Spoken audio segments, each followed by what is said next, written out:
चला, नमस्कार विद्यार्थी मित्रांनो. पहा, आपल्याला ज्याची भीती होती शेवटी तेच झालं. काय झालं माहिती आहे का? तर आपल्या साहेबांच्या काही चुकांमुळं आपण 70 वर्षापूर्वी आपला 70 वर्षाचा जो मित्र होता तो गमावलाच आहे. आणि सगळ्यात महत्त्वाची गोष्ट आहे, जे युद्ध चालू आहे इराण आणि अमेरिकेचं, बरोबर आहे, तर या युद्धादरम्यान त्याचे पडसाद त्या देशात उमटायचे, तर आपल्या देशातही त्याचे पडसाद उमटत आहेत. ओके, मग त्याच संदर्भात आपल्याला जाणून घ्यायचं आहे. आणि सगळ्यात महत्त्वाची गोष्ट, पहिला झटका आपल्याला बसला कशाचा? तर गॅस सिलेंडरचा तुटवडा आपल्याकडे भासत आहे. त्याच्यामुळे बाळांनो, केंद्र सरकारने इस्मा नावाचा कायदा लागू केला आहे. आपल्याला त्या संदर्भात सर्व गोष्टी पाहायच्या आहेत. बघा, लक्ष द्या. आपण जर पाहिलं तर बघा, युद्धाच्या महत्त्वाची गोष्टी आहे. युद्धामुळे गॅस टंचाईची भीती, मोदी सरकारने देशभरात काय लागू केलेलं आहे? तर इस्मा नावाचा कायदा लागू केला. आता बघा, इस्मा नावाचा कायदा काय असतो? तर सगळ्यात महत्त्वाची गोष्ट आहे बाळांनो. बघा, आपण जर पाहिलं त्या ठिकाणी इस्मा नावाचा कायदा काय म्हणतो बघा, समजून घ्या.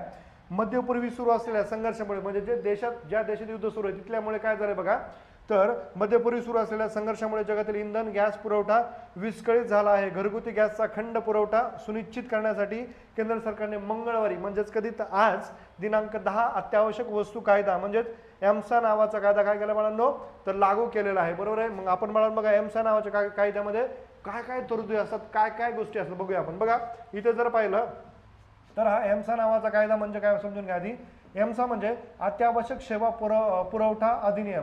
हा कायदा भारत संसदेने कधी, तर 1968 मध्ये पारित केला होता. बरोबर आहे, मंजूर केला, लागू केला. त्याच्यानंतर बघा, संपाच्या काळामध्ये कामगारांना पुन्हा कामावर रुजू करण्यासाठी या कायद्याचा वापर केला जात असतो. मग दुसरी गोष्ट बघा, आपत्कालीन काळामध्ये अत्यावश्यक सेवा आणि सुविधांचा विनाखंड पुरवठा सुरू राहावा या दृष्टीने या कायद्यामध्ये तरतुदी करण्यात आलेल्या आहेत. दुसरी गोष्ट बघा बाळांनो, त्यामुळे बंद आणि कर्फ्यू काळातही कर्मचाऱ्यांना कामावर करण्यास नकार देता येत नसतो, लक्षात ठेवायचं. दुसरी गोष्ट, दैनंदिन वापरात लागणाऱ्या गोष्टी आणि सेवांच्या एम्सामध्ये समावेश केलेला आहे. मग आता आपण बाळांनो बघूया, या एम्सा नावाच्या कायद्यात कक्षेत कोणकोणत्या सेवा येत असतात. बघा बाळांनो, आपण जर इथं पाहिलं तर सार्वजनिक संरक्षण, स्वच्छता, जलपुरवठा, रुग्णालय, राष्ट्रीय सुरक्षा संबंधित सेवा याच्यामध्ये प्रामुख्याने येत असतात. दुसरी गोष्ट बघा, आपण जर पाहिली या ठिकाणी, तर पेट्रोलियम, कोळसा, वीज, पोलाद, खनिज उत्पादन आणि वितरणशील निगडीत असलेल्या संस्था